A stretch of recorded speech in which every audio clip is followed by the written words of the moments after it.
welcome to the live webinar on remote audits. My name is Ana Guedes and I'm the Technical and Quality Director of Helm Portugal.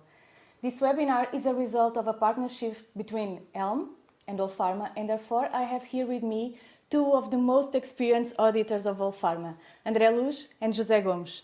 Thank you very much for being here, and I hope you also enjoyed the conversations that we will have on this topic, and I'm pretty sure you'll be able to share with us a lot of useful insights and your experience on remote audits. But before we start, I would like to call your attention for the chat that you have on the webinar landing page, where you can post your questions, your comments. As you can see, I have a tablet here with me, so I'll be able to put these questions directly to our guests, our speakers, our professionals on the remote audits. Additionally, if you didn't have the chance to do so, please check our LinkedIn webpage of Helm Portugal, because we have some polls with topics regarding this topic that we have been posting for the past week, and we will be also able to address them during this webinar. And so to start, I think that would be exactly the perfect way to start, to go to check our first poll from LinkedIn. Are remote audits reliable? André, José, did you get the chance to vote? Actually, no. I'm trying not to influence the polls. Actually, I did have the chance to vote, so my vote is in there. So, André, is the responses that we have from the people who voted in line with your experience? First of all, good morning, good afternoon, or good evening to everyone that is seeing the webinar, and thank you very much, Anna, for having us here today, talking about this hot topic in the pharma business. Answering to your questions, that's something that we're going to try to find out during this webinar.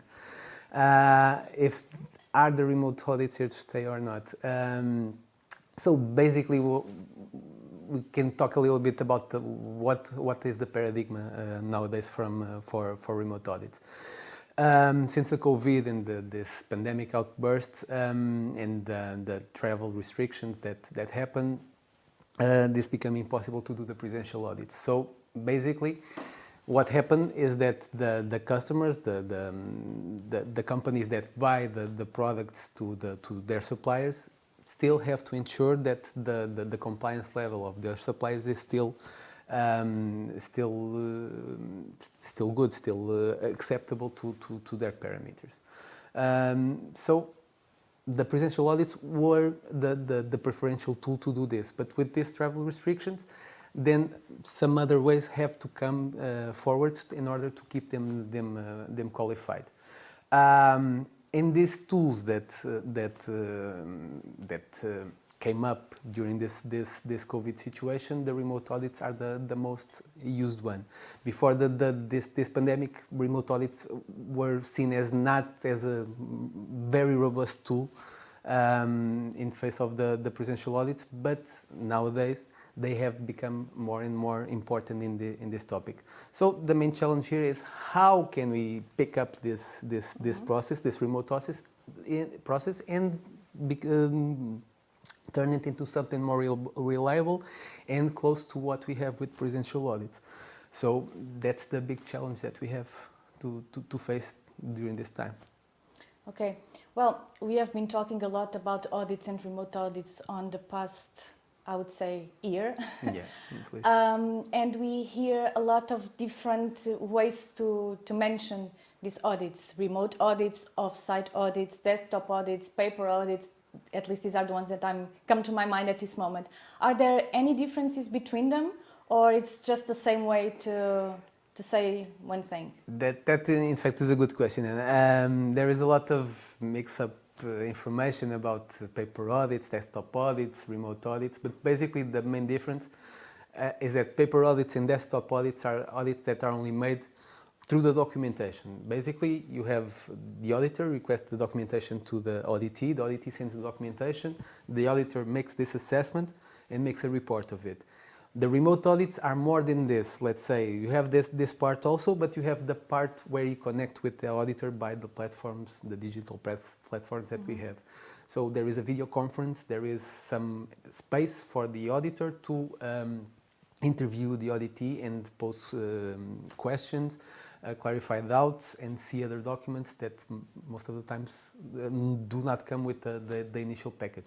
So, answering to your question, paper audits and desktop audits are basically some sort of pre-assessment of a full remote audit. Thank you, Andre, for the clarification. José, how did you manage to increase the robustness that Andre already talked about of the audits? Yeah, this question was in our mind when the pandemic started. We were trying to get to know how to develop a process that could get us the information that we usually get from on-site audits. So we have started to develop a written protocol. So all auditors in our team follow the same approach and get the same results consistently. So our process is basically, it consists on an initial documentation request that is more complete than the documentation request that we usually do in on-site audits. Additionally, we accompany this initial request with an offsite questionnaire. This offsite questionnaire, we built it to give us information on specific topics so we can assess some failures that the auditee could have in some specific topics and could direct us for the next steps of the video conference. After this initial information request, we feed a risk assessment.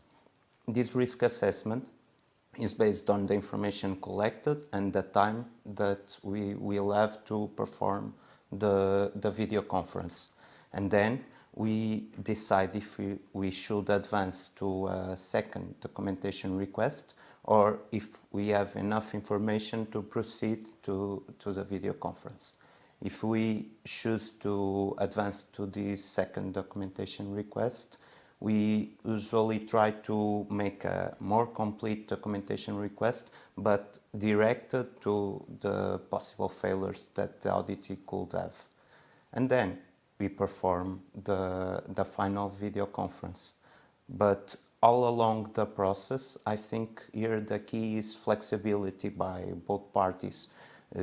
For example, sometimes it happens that we are open to the auditee to send us the documents after the video conference because this is a new situation for everyone and sometimes we don't have the scanned document, the translated document, the key personnel is not available. So it makes sense to the auditee to be able to show compliance even after the video conference.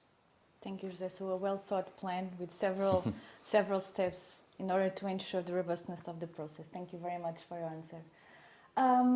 Well, I guess this also requires a lot of preparation by the auditee, right? Andre, can you build up a little bit on that? Of course, and actually the preparation of the auditee is a key factor for the success of a remote audit. If you have a well-prepared auditee, the audit process is flowability, let's say, the way that the audit is led is much more plain and simple than when the auditee is not ready. In order for the auditee to be ready, in fact, there are some key points that you should focus. One of the main key points is about the documentation. Sometimes the mother language of the auditor and the auditee is not the same. So this happens a lot. We have audits in China, India, Mexico, South America, so Europe even. So in these cases, sometimes the main documents are not translated. So if the auditor and the auditee have a common language, usually English because it's the most common language understood by almost everyone in the area. If they have this documentation translated, it makes the process much more easier for the auditor to assess the documentation and for the auditee to explain what is written there. So it's very important. Another point is that this documentation should be digitalized. should be in the digital platform, so that it's easier to show it in the video conference if needed, or something, or even by sending by email or file transfer application to the auditor. Another point is that the auditee should be comfortable about the platforms, the digital platforms that are going to be used in the video conference. Nowadays, with the pandemics and everything, these platforms rose up in the web. So either use Teams or Google's Meet or Zoom or any other platform. The auditee should be comfortable about it, should know how to enter it, how to access it, how to share the documentation there, and be ready to any event that the auditor may request during the video conference, to be ready to use the platform in their behalf and showing the information needed to the auditor. Another point, and this is also a key point, is the internet access. Me and Jose already experienced some issues, sometimes in some video conference with auditees that have a bad connection. The connection fails. Sometimes you hear noises behind the people that are talking, or even breaks when the people are talking, and this is all related to the internet connection. So please be ensured, in this case, the auditee to have a good internet connection, so this again does not break the audit in the flow, the course of the audit. And finally, most of the video conference, we don't have only one person talking to us. We have the key experts areas, the experts in the different areas that come to the video conference and talk to us. So it's very important that everyone that will be involved in the remote process audit to be trained and to know what are the main difference between what they did in a presential audit and what they have to do with a remote audit process. So this is very important. Like I said in the beginning, the auditee prepared, it's halfway to have a good audit process. Well, these internet connections, we all know that from time to time you experience them, and unfortunately, as much as we test, sometimes it works, and a few minutes afterwards it doesn't. But I would like to understand from your side, do you usually perform these technical tests with the auditees prior to the audits? Yeah, we usually do it when we feel that the audit is not so comfortable with the platform. For example, if they told us that is the first time that they will use that platform, we usually try to schedule a test, for example, for the day before of the video conference. 15-20 minutes just for the auditee to make his learning process with the platform, try to learn how to share documents, how to invite people to the meeting and feel comfortable. This process is usually saving us a lot of time during the video conference day. Of course. Thank you for your input. We have here one question already from Bazem. I guess we'll go into this a little bit deeper later on, but I think it's important if you share a little bit of your thoughts on this.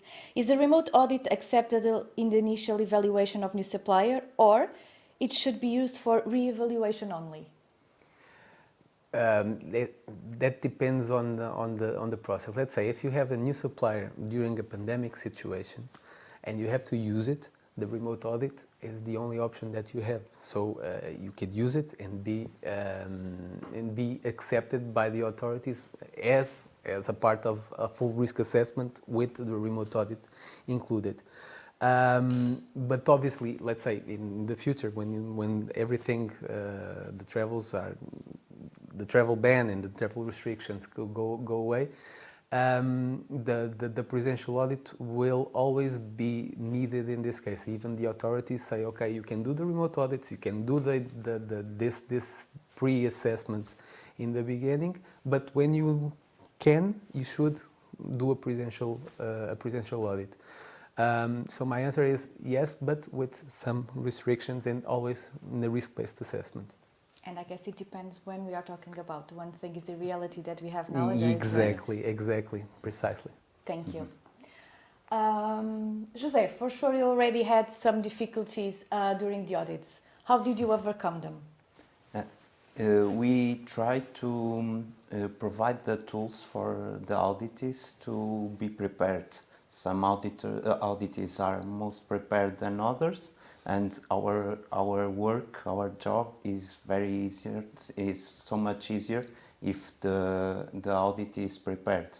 So I think it's important, and we always try to do this, to provide a couple of days in advance to the auditee a complete list of documentation that have high probability to be reviewed, so they can, in picking up the points that Andrea highlighted, they can translate the documents if applicable, they can scan the documents and be ready to share it during the audit day. Another point that we usually focus in is to provide a detailed agenda with the different steps of the audit day and the different key personnel that should be involved, so they know exactly when to be present in the video conference and when to be available. So this is then we always do the video conference test if the auditee needs. And another important topic that we usually do is to pick during the video conference, do regular updates of your pending documentation. When you are performing an audit, you request a lot of examples, a lot of documents, and there is always a lot of pending documents to be reviewed.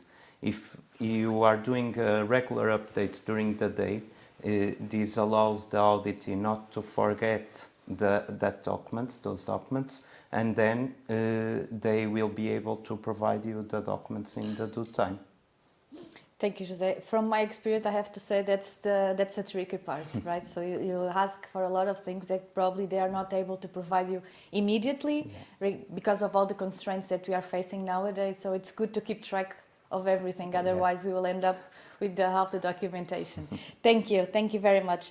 Well, we have here another question. This time is from Joanna. Is there any official position from the authorities on the role and the future perspectives for remote audits? Actually, there isn't. Let's say there are some positions made by EMA and by FDA even recently, that shows that the way towards the remote audits is something that should be thought about it and think about it basically. So we already have, for instance, here in Portugal, Infarmed doing remote inspections. In the last weeks, FDA also issued a remark on that they are going to start to make re-inspections based on a remote basis. So this is something that is going to happen already now. In the future, and talking about how the way that health authorities work, and they work a lot in risk assessment base, I would say yes, in some cases where the risk isn't that high, the remote audits should be an option on the table, and I really believe that it's going to be something in the future there. Thank you. Well, more practical topics I would like to ask from you, your insights on the main challenges that you have faced. We had quite a few, and yes, in our experience, and we have done a lot of remote audits. We had some challenges that we had to overcome. First of all, as I said, we do audits sometimes with Indian, Chinese suppliers, so Eastern suppliers. We also have Western suppliers, Mexico, South America. So the first issue here is the time difference. For one is less 8 hours, the other one is more 8 hours. So in order to have a video conference, and usually have an 8-hour video conference, 6, 7, 8 hours video conference, in order to have all this time to audit, we can do one of the two things that I'm going to say. First of all, we can divide the video conference in 2 different video conferences. Let's say in one day you do 4 hours and the next day you do another 4 hours. In this way you can get the morning or the afternoon of the auditor and the morning or the afternoon of the auditee, so that nobody is after hours doing the audit. But sometimes this is not possible because the suppliers have constraints and the people are not available in both days. So we have to do it all in the same video conference. So sometimes me and Jose are up in 5, 6 a.m. in the morning to start an audit, or even be at midnight or something like that, finishing a remote audit. It happens. It's not very often, luckily, but it happens sometimes. Another point, another challenge that we face is the lack of body language. We are used to having presential audits where the body language has an important role in what the auditor sees in the other side. Either is someone lowering their eyesight, scratching the back of his head. I'm sure everybody there at home are thinking, oh yeah, he's got a point there. I've experienced that. Those type of signs that the auditee give us hints on where to look and where to dig, where could be probable non-compliance, probable observations. In this case, we don't have nothing of that. So we have, of course, we hear the person on the other side. We can detect sometimes the tone, the voice tone that could indicate something, but there is the lack of this body language and all of this. So we have to overcome this with more documentation and more attention to detail, and this is how we try to overcome this issue. Obviously, in the presential audits, you have the part of the tour that you have and you are in the premises looking at the equipment and the specific areas. In this case, we don't have that, so we try to overcome it always with the detailed scrutiny of the plant layouts, checking the flows, material flows, personnel flows. Trying to see documentation about the HVAC system, how the cross-contamination is overcome, maintenance documentation, and with this documentation we try to overcome the lack of not being of presential on the shop floor. physical presence on the shop floor. So basically, this is the main challenge that we have here. So I guess my next question will be, okay, is videos or footages of the warehouse, manufacturing site, the QC lab, a useful tool or any added value for the process? But before you answer, let me go to a question that I have here from Rafael. Because he says, I understand that in terms of document evaluation, remotely seems to be feasible. But in terms of tours or visit a specific process, for example, how do you handle this? Yeah. Like Andrea told, we try to focus on document and evidence that can give us information about how the company is organized, how the cross-contamination and possible mixtures between different products are avoided in the company, the material flows, the personal flows, the plant layouts, the specific evidence for cleaning, for maintenance of the equipment. We try to focus on that. Until this moment, we are not so confident, despite the fact some auditors rely so much in video tours, but we are not so confident that this is a valuable information if it is done during the audit day. And why? That's because during the audit day, we usually have a time limit to assess all the topics from the quality system. We are always on the run. So the video tour will be a lot of time consuming. And after it, maybe sometimes it doesn't add so much information. Because if you think into it, we can film whatever we are confident that we can show, not the parts that are not of interest. So sometimes it's not useful, but of course, if the footages came to us before the video conference day, it's useful information and can arise questions for the video conference day. As an example, just answering to Rafael initially, and also giving an example of what José was saying. One of our last presential audits that me and José were present, we were in the shop floor, and we have a battery of 6 reactors altogether. 5 reactors were just impeccable, and one of them was peeling. Basically, the maintenance was not given. If I was the auditee, I would film the 5 reactors and not film that one. And this is the type of observations that you can see on the shop floor. Answering to Rafael about the manufacturing process and everything, you have some tools that you can use without being present there. Process validation, documentation is very important for you to assess this. And another point is regarding the batch records.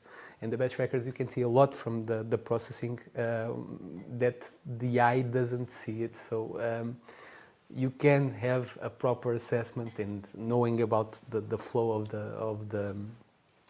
the manufacturing process and the steps that they take. You compare it with the batch record, you compare it with the validation documentation, and you can have a pretty clear assessment if things are being done in a compliant manner or not. Thank you. And before we move on, I would like to check as well one of the polls that we had on LinkedIn, and it was regarding the footages of the manufacturing site. Are they a useful tool or not? We can see that from the votes, 71% agrees that it is indeed useful. Do you have anything to add? Like I was saying, if they send the footages to us before the video conference, yes, it's valuable information.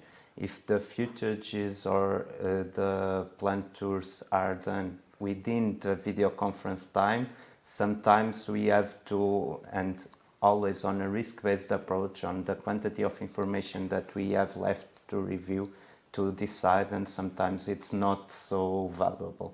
Okay, thank you. Moving a little bit back, because we have already 2 questions regarding still the documentation. So one of them is from Rafael. So he says that you mentioned about the issues to wait to receive the documents or evidence. How do you handle this in terms of the audit agenda and time? But before you answer, maybe I'll go to the next question from Susanna because it's directly linked. She's asking, what is the acceptable deadline to accept document evidences after the audit? Regarding the acceptance of documents, we usually try to agree a timeline, an acceptable timeline with the auditee. And we usually take around 2 weeks or between 2 and 4 weeks to prepare our audit report. So this time is the one that we think it's acceptable. But in a current manner, we usually try to agree with the auditee that we should receive the information in the next couple of days, at the end of the week, something like that. A very near timeline, very close, so they can show us that they are compliant, but what it's not supposed is that they prepare the action already, and so we give a short timeline, but an acceptable one. Okay, but it's previously agreed with the auditee? Yeah, of course. The timings, okay. And good. the question about Rafael was about what, sorry?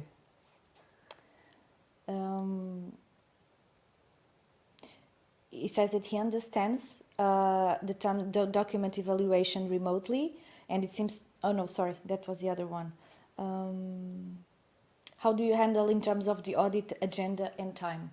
Okay, that's But, what José was answering, that we have to manage. Yeah, always a risk-based approach. We have to look at our agenda, to the topics that we want to review, and during the day we will adapt according to the time that was left. We think about the risk of certain topics, and we go for the high risk ones if we don't have the time to assess everything. Okay, thank you. So one last question, still regarding the videos. This one is from Anna. good morning, she says to all of us. But what if you ask for a particular footage or for the recording to be done slowly, like an actual live tour? Can you not overcome this possibility embellishments? I think she is mentioning the peeling of the reactor. The peeling of the reactor. You could, but like I said, you could overcome that. But the information again that you're going to gather, I don't think it's valuable according to the time that you have to do the audit. Again, you have the battery of the 6 reactors there, and we have one that is better. Even if you go slowly, you can pass around the part of the reactor that is not peeling. And this means that you don't have, basically this is a perspective manner. You don't have the full perspective of the area, so you don't know exactly to say to the auditee to film this or film that, because you don't have the full perspective, and you have to rely on what the auditee is showing you. So this could be easily overcome by the auditee if he wants to do this. I don't think that there is a bad faith behind this, but anyway, like I said, if you have, and Jose said this, if you have the time, go for it, do the footage, do the video, at least you have some more information that you can use. But if you don't have the time, the information that you're going to gather is not that important or that big that you could rely on.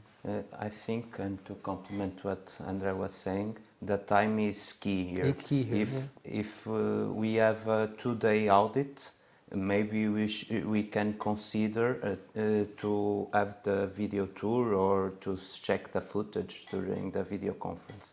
But if you have an 8-hour for 1-day audit, maybe the value that it adds is not the same as if you go and check proper evidence, proper records, proper procedures. And another point, to do a live video inside a premises of a plant usually is very hard because the network is not that good inside, and to do that live video you need a lot of band space to do it. And most of the times we see all granulated and with cuts, and that's why we say we understand the value of it, but it's not that easy to achieve. Thank you very much for sharing your experiences. But I would like to understand, maybe it's interesting. You've been doing remote audits for the past year. I'm pretty sure that you've done a lot.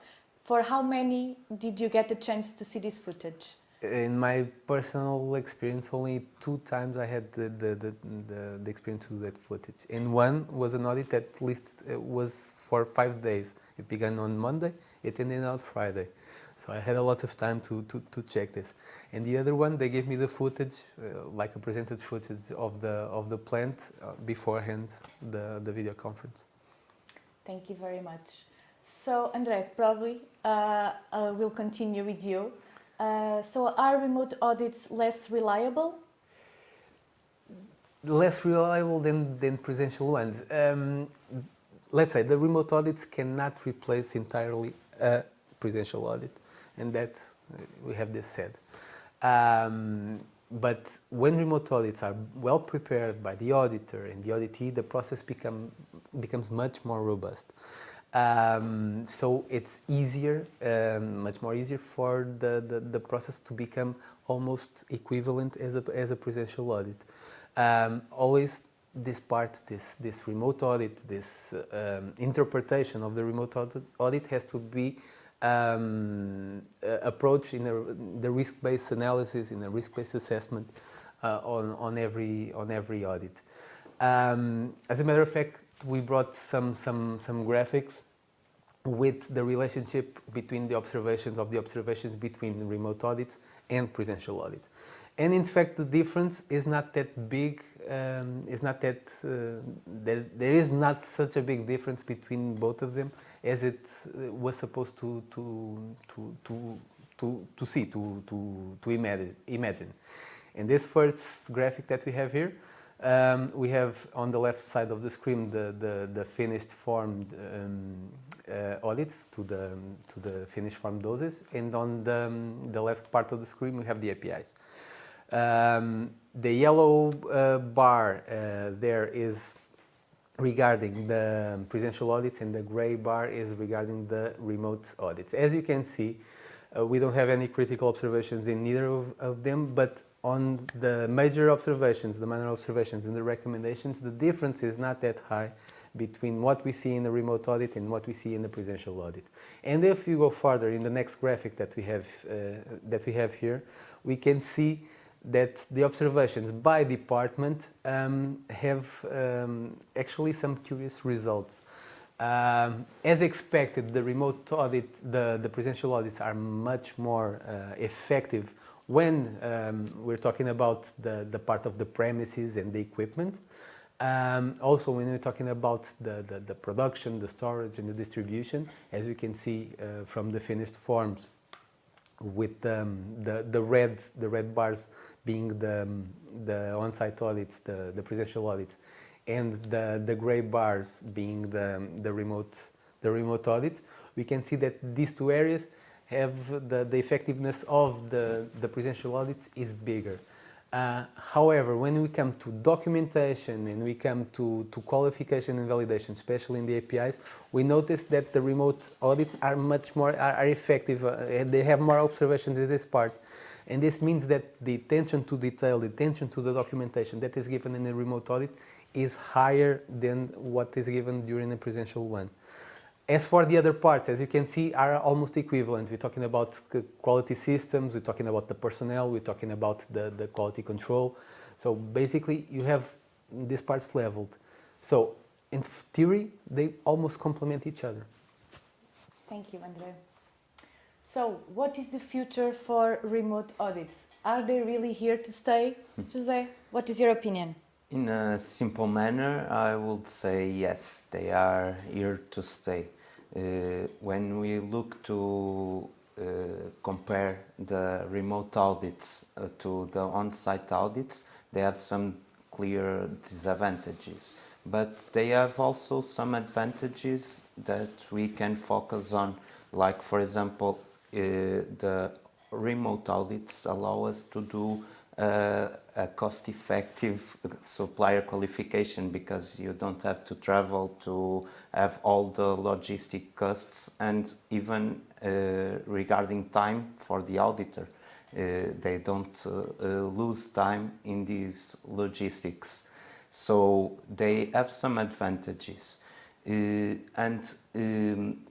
I think that the future is to consider it in a risk-based approach. For example, if you have a supplier that has a good quality history with you, you have audited the supplier a lot of times, several times, and they show compliance with the regulations. Maybe you can consider it to a remote audit. Or, for example, for less critical materials, if you have a packaging material manufacturer that is, of course, less critical than an API one, maybe you can choose to do it remotely. Or even if we look at the results that Andrea mentioned previously, we can use it for short scope audits, for example. Imagine that you have some specific concerns with the manufacturer regarding documentation. We have seen that if you have a robust process, you can get similar results in documentation and sometimes even better. So why not to do it remotely?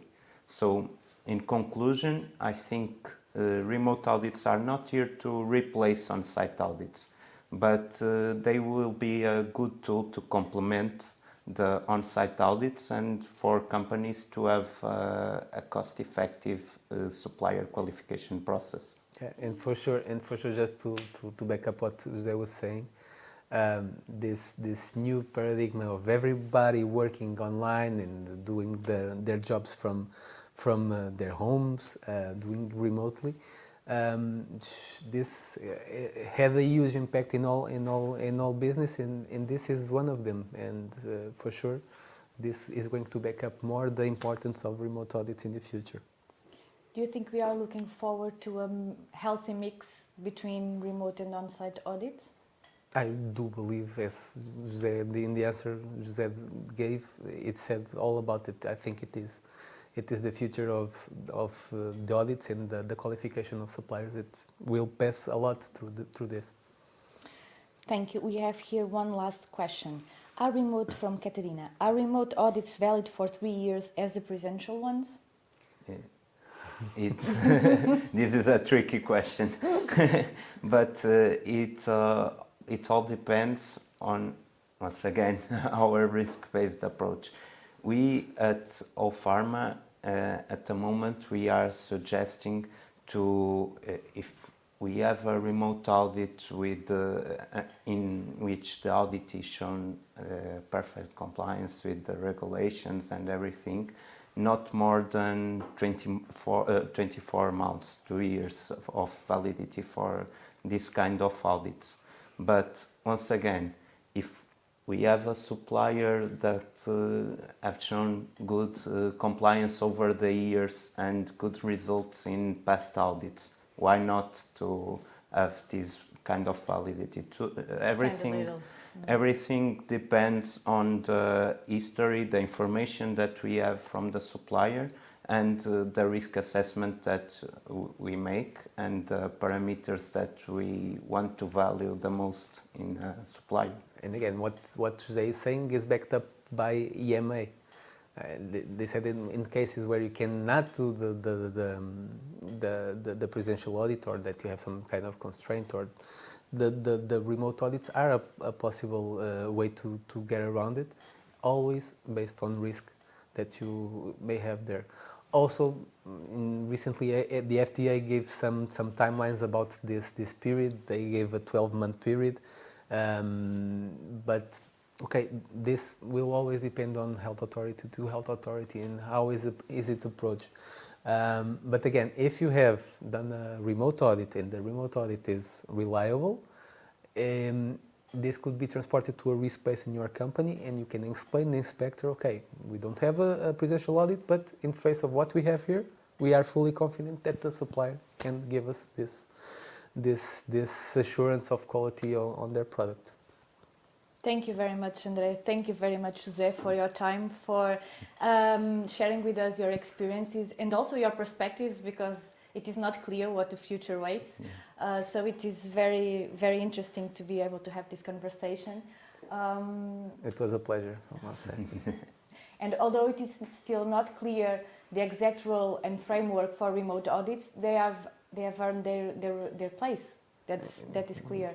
It's just a matter of understanding how. So I guess it's safe to say they are most probably here to stay. Thank you everyone on that side as well for making the questions and make us step out a little bit of what we had planned to discuss. It is always good to deviate and to learn a little bit more. Stay safe. Thank you very much.